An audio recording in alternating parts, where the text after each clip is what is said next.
All right, we are back here at the General Motors building in New York City as our coverage of the GM bankruptcy continues. I'm Connell McShane along with Dagan McDowell at our New York studio, and we will have, coming up shortly, comments from the President of the United States, Barack Obama, to be followed by the GM CEO, Fritz Henderson, Henderson's news conference in this building right behind me. Both events live here on Fox Business. Now, to our next guest, Robert Mason joins us from the American Auto Workers Ownership Committee, where he is chairman.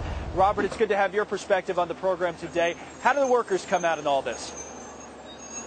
Hey, thanks for having me, Connell. Thanks for having me, Dagan. Well, the workers come out on this with more questions than they really do have answers. Because the reality is what we're seeing right now is the U.S. dollars are being used to subsidize the offshoring of jobs overseas. And there's lots of risk involved with that process. The idea is that it's going to save some money, but it does open up the door for a lot of different questions. Well, one of the questions that it opens the door for, one of the concerns that's been on the other side of it, is that if companies, whether it's General Motors or Chrysler, are not allowed to do business overseas, you're talking about protectionism, and you're talking about the fact that they might not be able to get the most for their money and be profitable going forward, and a lot of people point to government involvement because of that. What do you say to that concern?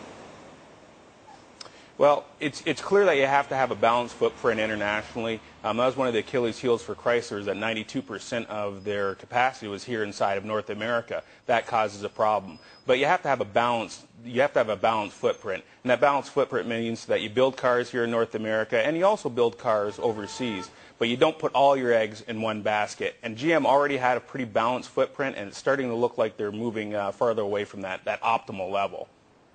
A balanced footprint in an unbalanced profit situation, one in which they were losing out to Toyota and Honda and other automakers that were doing business here in the United States, but doing it far cheaper than General Motors was, or Chrysler was, or even Ford was, which isn't in as much trouble.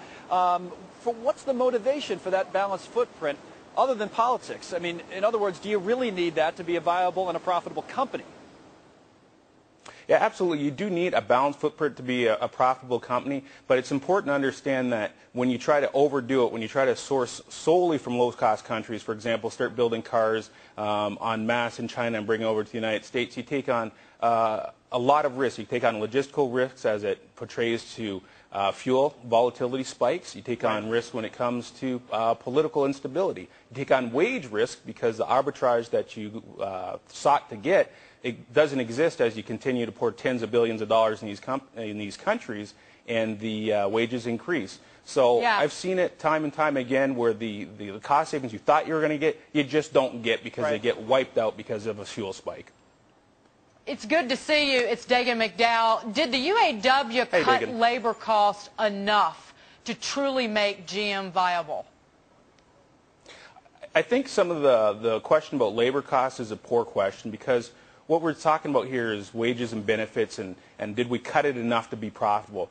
What the union should really be pushing for is not wages and benefits, but they should have been looking at profitability. Kept the wages flat and then tried to take a variable compensation component. And that's what we talk about when we say auto stakeholders ownership. We say, hey, let everybody come to the table, let everybody, give up some pain, but have some variable compensation so they have upside potential. And that's the dealers, that's the key suppliers, that's the employees and the management. And that's the reason why, for example, Ralph Nader is looking at our proposal, because there's an opportunity for it to be of assistance in helping consumers, who right now, they're the last ones in the equation. And if we're not building cars for consumers, why are we building cars at all? Did you say Ralph Nader?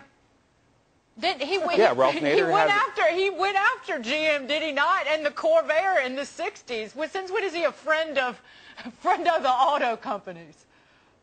Well, it's interesting. This situation has created some strange bedfellows, but the reality is Ralph Nader's also been a consumer activist, so he's always been on the side of the consumer. So in this situation, as both Chrysler and GM move towards bankruptcy, that's an open question about the consumer's rights. How are those going to be protected going forward?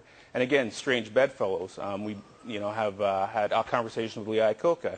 He again has thought in the same light that the stakeholders need to come together to fix the industry. He said verbatim, you don't take your car to the White House to get it fixed, so why would you take the industry to the executive branch? You take it to the auto stakeholders, the dealers, the suppliers, and you take it to the membership, and you take it to the management and help them fix the problem. And in reality, what we've seen today as the UAW and the United States government both have controlling interests inside both these companies, and migrates closer to that reality because both of them, the U.S. government and the UAW, have to divest themselves of this equity. The UAW doesn't want it. The United States government shouldn't have it. And who are the right people and the appropriate people to end up having it? It's the stakeholders that put together the industry and carry it on their back.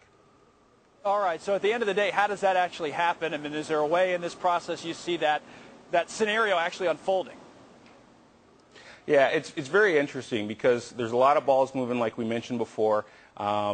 As we start moving forward, though, the government's going to have to find some equitable way to get rid of their equity. And right now, taking it to market in the next 3 to 5 years, I don't see that as a viable solution. Same with the UAW. They'd probably much rather have a note than they would the equity and just move forward. And that's where the stakeholders that can come in and step up to the plate. So that's the dealer body, key suppliers, and employees and management. They can take that equity position. And really, the government's financing the whole activity. We're talking about $100 billion before this story's all said and done. All right, we'll see how it goes. Robert Mason, thanks very much.